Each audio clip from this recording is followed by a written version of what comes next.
ಹೆಗ್ಗಡೆಯವರ ಘನತೆಗೆ ಕುಂದು ತರುವ ಒಂದು ಉದ್ದೇಶ ಇದರಲ್ಲಿ ಇದ್ದ ಹಾಗೆ ಕಂಡು ಬರ್ತಾ ಇದೆ. ಪಾವಿತ್ರ್ಯಕ್ಕೆ ಧಕ್ಕೆ ತರುವುದು ಅದು ಅತ್ಯಂತ ಶೋಚನೀಯ ಹಾಗೂ ಖಂಡನೀಯ.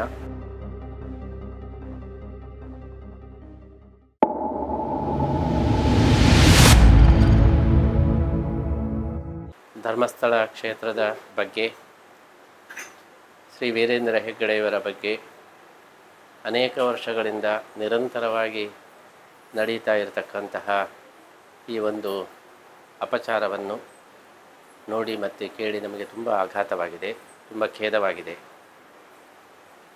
ಒಂದಲ್ಲ ಒಂದು ರೀತಿಯಲ್ಲಿ ಕ್ಷೇತ್ರದ ಪಾವಿತ್ರ್ಯಕ್ಕೆ, ಹೆಗ್ಗಡೆಯವರ ಘನತೆಗೆ ಕುಂದು ತರುವ ಒಂದು ಉದ್ದೇಶ ಇದರಲ್ಲಿ ಇದ್ದ ಹಾಗೆ ಕಂಡು ಬರ್ತಾ ಇದೆ. ವ್ಯವಸ್ಥಿತವಾಗಿ ನಡೀತಾ ಇರತಕ್ಕಂತಹ ಈ ಒಂದು ಪ್ರಯತ್ನವನ್ನು ನಾವು ವಿಶೇಷವಾಗಿ ಖಂಡಿಸ್ತಾ ಇದ್ದೇವೆ. ತನಿಖೆಯ ಹಂತದಲ್ಲಿ ಯಾರೂ ಕೂಡ ಊಹಾಪೋಹಗಳನ್ನು, ವದಂತಿಗಳನ್ನು ಆಧರಿಸಿ ಪಾವಿತ್ರ್ಯಕ್ಕೆ ಧಕ್ಕೆ ತರುವುದು ಅದು ಅತ್ಯಂತ ಶೋಚನೀಯ ಹಾಗೂ ಖಂಡನೀಯ. ಈ ದೃಷ್ಟಿಯಲ್ಲಿ ತಕ್ಷಣ ಈ ಒಂದು ತನಿಖೆಯ ಒಂದು ಸಮಾಪ್ತಿಯನ್ನು, ಅದರ ಒಂದು ಅಂತ್ಯವನ್ನು ನಾವು ಕಾಣಬೇಕು.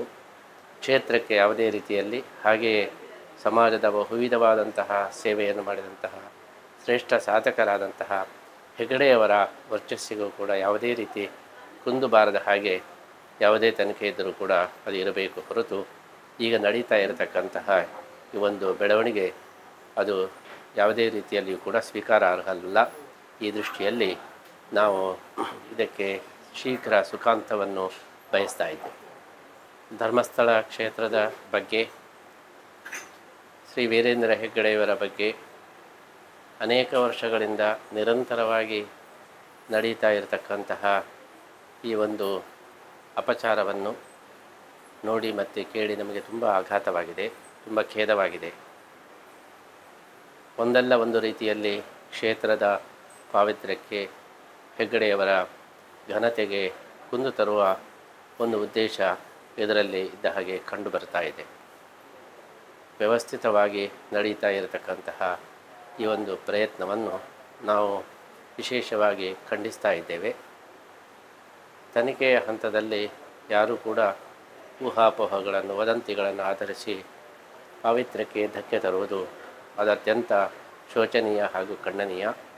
ಈ ದೃಷ್ಟಿಯಲ್ಲಿ ತಕ್ಷಣ ಈ ಒಂದು ತನಿಖೆಯ ಒಂದು ಸಮಾಪ್ತಿಯನ್ನು, ಅದರ ಒಂದು ಅಂತ್ಯವನ್ನು ನಾವು ಕಾಣಬೇಕು.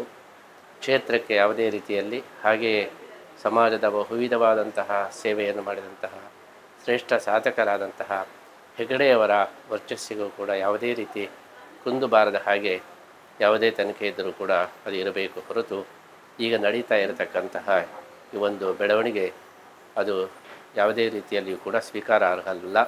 ಈ ದೃಷ್ಟಿಯಲ್ಲಿ ನಾವು ಇದಕ್ಕೆ ಶೀಘ್ರ ಸುಖಾಂತವನ್ನು ಬಯಸ್ತಾ ಇದ್ದೇವೆ.